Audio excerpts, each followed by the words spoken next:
All right, welcome. Hi. Do you feel comfortable sharing your name with me before we begin? Sure. My name's Ron. Ron, it's nice to meet you, Ron. Nice to meet you. You are. I'm Alex. Nice to meet you. Thanks. So before we begin, I just want to let you know that everything between us is confidential unless you tell me about child abuse, elder abuse, or if you have intent to harm yourself or others. Okay. Does that all make sense? Yeah. Sounds fair. Okay. Tell me more about what brings you in today. Well, my wife and I have been married 12 years now, and she's recently decided that maybe marriage is no longer for her, and she's decided that she thinks that she wants to get a divorce, and we have two young kids, and how that plays out with the kids has really been weighing heavy on me. You know, it was a kind of a one-sided conversation. She wants a divorce. I would have to leave the house, and not being with my kids all the time is a little much for me to bear right now. So that's kind of what brings me in. I don't see, I don't think there's any rectifying the situation at home, and it's just, everything's reached like a breaking point with me. I got no other option. I mean, I got no place to go. I'm estranged from my family, so it's not like I could, go go to my brother's house or things like that. So, it's kind of where I'm at right now. So that's what brought me in. Okay, so you and your wife have been having arguments, and it sounds like you've separated, and not being with the kids and being with her has been difficult for you to handle lately. Yeah, that's a great way to put it. And it's not, we haven't even been separated that long, but we just kind of coexist. We lead, separate we see each other, but at the same time, we don't have any meaningful interactions with one another. We have deeper conversations with the people we work with, or hell, even the cashier at the grocery store. We don't really, unless it's pertaining to the kids, we don't really have any like meaningful or real in-depth conversations. Okay. So it sounds like what once was a happy marriage has kind of been deteriorating lately, and the two of you don't speak to one another like you used to. Is that correct? Yeah, that's a fair statement. Mm-hmm. That's a fair statement. So tell me more about what kinds of feelings have been happening since all of this has occurred, since you've separated from her. A lot of depression. TV shows make me emotional. Watching like other families interact with one another. That like if I'm out in the store, or at a restaurant or whatever, watching other families like interact, like it makes me sad. It makes me a lot of not wanting to get up. Like everybody thinks like night is the hardest part. It's actually the mornings, like getting up and like facing the day. That's so much more difficult than like being alone at night with your thoughts, in my mind. So that's kind of a lot of guilt, like that I failed for my kids, and that I've like done like irreparable harm to them. Like I screwed up with mom, and now the family dynamic's gonna change, and like they're gonna think less of me. They're gonna blame me. I guess that's kind of where I'm at right now. Okay. So it sounds like you're feeling hopeless. You mentioned that you're feeling like you failed. Does that sound right? Yeah, hopeless is a good word for it. I have no desire to try and start over relationship wise with anybody else. Um, the prospect, I've been with my wife since high school. Like the prospect of like dating and first of all, like just meeting people, um, and then you know going through divorce. Um, that's just an incredibly scary prospect to me, And then if I do meet somebody, like there's a whole host of other issues, like you know, do I like introduce them to the kids? What if they're a bad person and I introduce them to the kids? Or and on the flip side, what if they're a great person and I expose my kids to them and they develop a bond or a relationship with that person, and then it doesn't work out because I've obviously failed at one relationship. I mean, there's a good chance that it could happen again. So I guess Sounds like you're feeling terrified of being alone and of the potential task of starting over and rebuilding your life. And I want to ask you, you mentioned feelings of hopelessness. A lot of people, when they're feeling hopeless, think of killing themselves. And I have to ask because I want to make sure you're able to stay safe. So, have you been thinking of killing yourself? I had a feeling you were going to ask eventually. Yeah, I have actually. It's it's been on my mind off and on. Um, that maybe I'm better, or not me, but my kids are just better off without me. Without me, I've taken steps, like financially, like when I first had them, to secure them with life insurance policies, myself a life insurance policy, if something were to happen to me. And maybe I'm just better off with, or they're better off without me being around. And then they can just focus with mom. So yeah, it's been on my mind, quite a bit actually. I appreciate you sharing that with me, Ron. I know that's incredibly difficult to do. And I can tell by what you're saying to me that you're in a tremendous amount of pain. I am. Uh, Tell me, how would you go about ending your life if you were to do it? I've thought about that too. Um, I'm not a gun guy. I know that's like a stereotype, maybe. I don't know. I don't read a lot about this stuff, but I'm not a big like gun guy or pain guy. Mm-hmm. So pills would probably be my.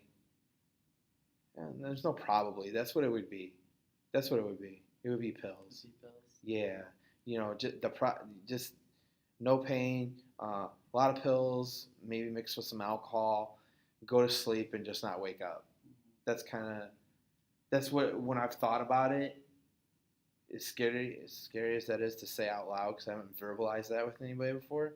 Um, that would be yeah, that would be the way to go. Just drift and that'd be it. Sounds like you've been thinking about this for a while now, and I can tell that you've been feeling this pain for a while since your wife left. Yeah. I'm wondering if you have the pills that you would use to kill yourself. I don't think I'm a pretty big guy. Um, I don't think like swallowing a bottle of aspirin would do it. I don't think I have the pills at home to accomplish, killing myself. But when you watch the news or you read the paper or look at social media, it seems like there's an abundance of drugs out there. Um, I can't imagine it would be, too problematic to get them. I have a decent job. I'm not destitute. So, you know, taking a few $100s and going and scoring some pills, I don't think would be or prove to be that difficult. So that's kind of what I would do. Okay. So Okay, so you don't currently have access to those pills. No, most of the medication in my house, like any type of medication I have in the house, is like over the counter stuff, Okay. like Tylenol and Benadryl, and I feel like while like taking a bunch of them could do it, um, they're not strong enough to like carry it out fully. And then that's the other part that terrifies me. Like I wouldn't use that kind of stuff because there's the potential of like doing irreparable harm to myself, but not carrying it out fully and living my life disabled or causing like severe trauma to myself. That is just gonna make things 10 times worse. Mm-hmm. So if I were to do it, I'd want something strong enough that would like take it the full way and not just where I'm like drooling in a cup or something. Yeah, I don't mean to make jokes. I think that's understandable. No, you mentioned before that you would take those pills with some alcohol. I'm wondering, have you used substances in the past or are currently using substances? Like when you say using substances, like I take medicine like when I'm cold or the flu. Mm-hmm. I guess like when I go to the doctor, like I would classify myself as a social drinker. I don't like abuse alcohol with regularly. However, since things have deteriorated with the wife, I drink much more often than I ever did before. I don't drink to the point where I black out, but I drink enough to like calm me down a little bit. So I don't know if you classify it as abuse, but I do drink now more so than I ever have. Okay. To be honest with you. Tell me more about that. What do you mean when you say that you drink more now than you ever have? What does that look like? Before, I'm not a beer drinker. I think it tastes awful. So I drink alcohol as my preferred drink, or hard alcohol like vodka or rum or something like that. Like I would drink in social situations. Like if we were at a Super Bowl party, I would drink there, or a holiday or a wedding, things like that. I've never been the type of person to come home like I don't know, alpha guy, like, oh, I gotta come home and crack a whole, I had a hard day, crack one and, get right. But as far as like now, I'll put something in my coffee in the morning to help mellow me out. Cause I told you, like I said, mornings are the hardest for me. So to me, it only made sense to like nobody checks your coffee cup. I mean, you go to a job, and as long as you're there on time and you're productive, nobody really checks or pays attention.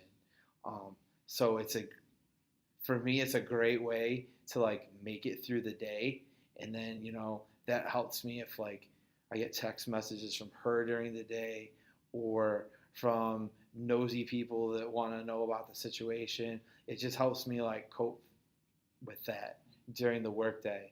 And then when I get home, I'll have like 2 or 3 mixed drinks like as soon as I get home.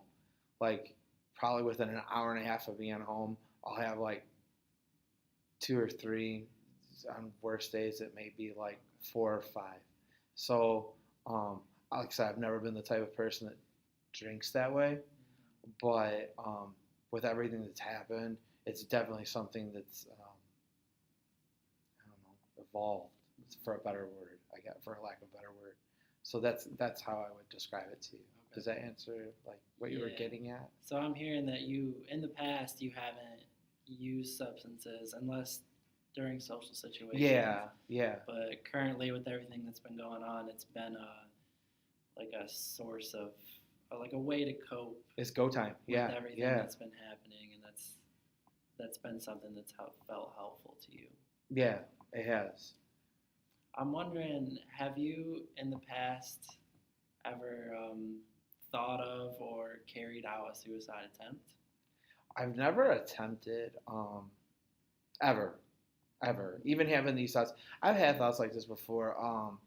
Like when I was a kid, I went to a private school growing up uh, for elementary school, and then I decided I didn't want to go to private school anymore, so I wanted to go to public school.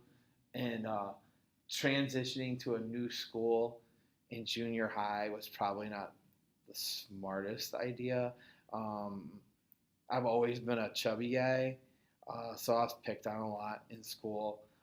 I would have thoughts about it when I was in school, but I never like wrote about it, or I never like sat there with like a bottle of aspirin or anything like that and contemplated it. But I went through like periods of depression before, and those thoughts would come up. Like it would Okay. just be an easy way out. Okay. So So some thoughts, but never anything yeah, serious. nothing anything significant or serious.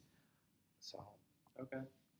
Tell me some other things about what you've been doing to handle everything that's been happening. um, like when you say that, it sounds like you're looking for like a positive thing. I don't do any, like it's not. I don't. Doesn't have to be Okay, positive. like I sleep a lot, a lot. Getting out of bed is rough. If I have plenty of sick time at work. I'll, you know, take half day here, day and a half there. Um, that's like been the. I don't know if it's because I've been drinking that helps me sleep, but it's like it's just staying in bed all day is easier than getting up and having to deal with the issues and the sense of failure that I have with this. She she seems to be moving on quite well, and I'm just not. Um, so that sleep is like the number one thing. Mhm. It's just easier that way. Um, Occasionally I'll go for a walk. I don't get how people think that that's like therapeutic. I don't, or people like I got guys I work with. They're like, maybe you should go for a run.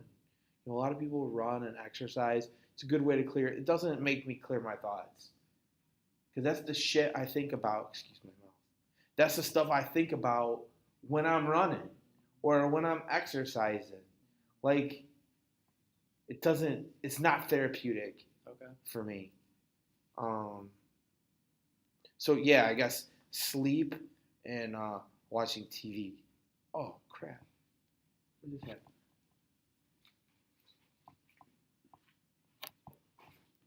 A little time out there. Okay. So I'm hearing that sleep and then the drinking has been the two things that's been able to take your mind off of it. Yeah, And I'm glad to hear that you've been able to try some other things yeah, like exercise. I did, and that was terrible because then I was like feeling like garbage about what's going on, and I was like physically exhausted to boot. I'm wondering if you've been able to talk with anybody about this, Um, with friends or family. I talked to my coworkers a little bit about it. I got a couple that I'm really close with. Uh, I don't have a good relationship with my family. Um, so going to them isn't like it's an option, but it's not for me. It's not a serious option. Mhm. Um, they There's going to be judgment, and then um, as soon as I leave, like they'll have a surface conversation with me about the event, like what's going on, and the kids and things like that, and then it'll be very superficial with me, and then like with the rest of the family, that's when like the real talk starts. Mhm. Like, oh, it's her fault. It's not her fault, or it's this, or it was that, or whatever. They'll try and assign a blame to somebody, or try and put it on somebody, or one event, and um, that's usually not the best. Like, I don't know. It just doesn't. It never ends well. Okay. So I do have a couple friends here and there that I talk to about it, but they all have their families, and Has talking with friends made you feel better about anything that's been happening? sometimes like when I talk about my kids, like that helps. Like the stuff they're involved in and the things that they do, and that's like very helpful and benefit. Like I feel better when I talk about that stuff.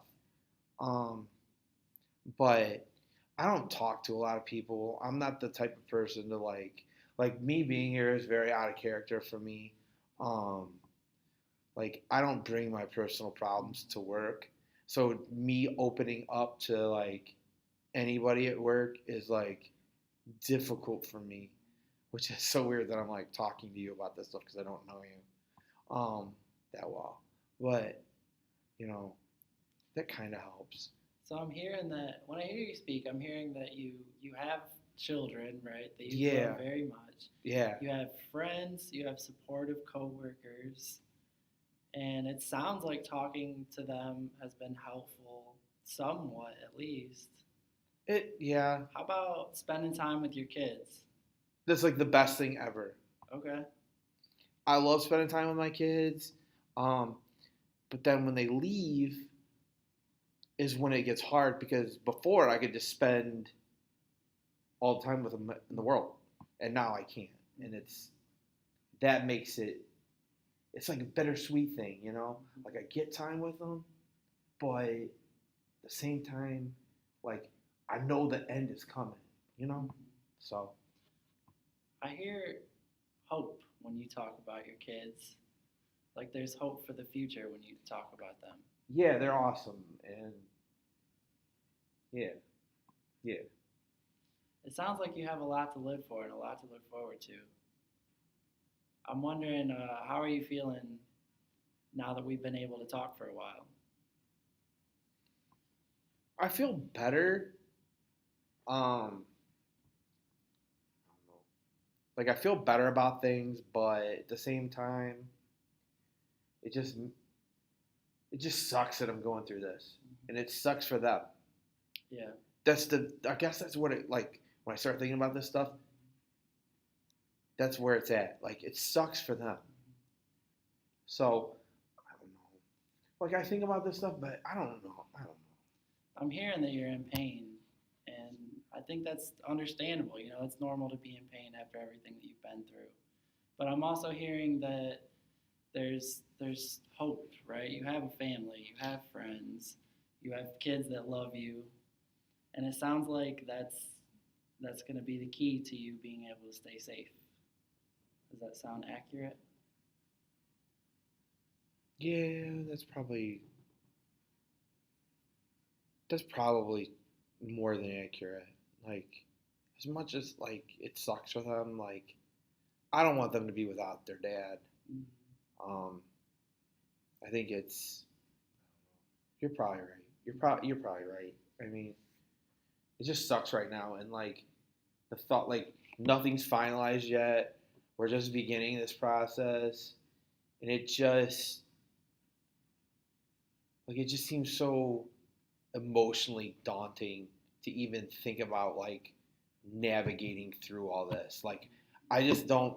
If I'm feeling this crappy now, when this stuff actually starts, like the legal stuff and like the physical act of like looking for a new place and buying my own stuff and like seeing them only once in a while, like that just seems unbearable to me. So I don't know. I don't know. I don't know what to do.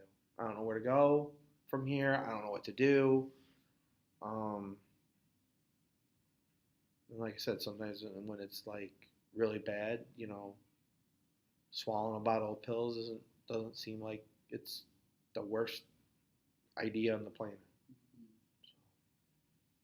Okay. Well, I'm glad we were able to talk today, and it sounds like you have you have things to look forward to. You have family, you have friends, and I hear hope in your voice when you speak about this. And because of that, think it's time that we end this session, and Okay. I'll check up on you in a day or so to make sure everything's going well, Okay. and that That'd be you're talking with friends and you're that I would be all right with that because like I feel okay right now. Like I feel better. I won't. I mean, I feel better, which I didn't think I would feel better after talking to a stranger about stuff. But I feel better about it. But yeah, I would be. I would be good with that. Like Okay. just a little like check in or whatever. Like, hey, how's it going? Kind of okay. thing. I'm glad you came in today, Ron. All right. It I'll was talk nice meeting you. I'll talk to you soon. Okay, great.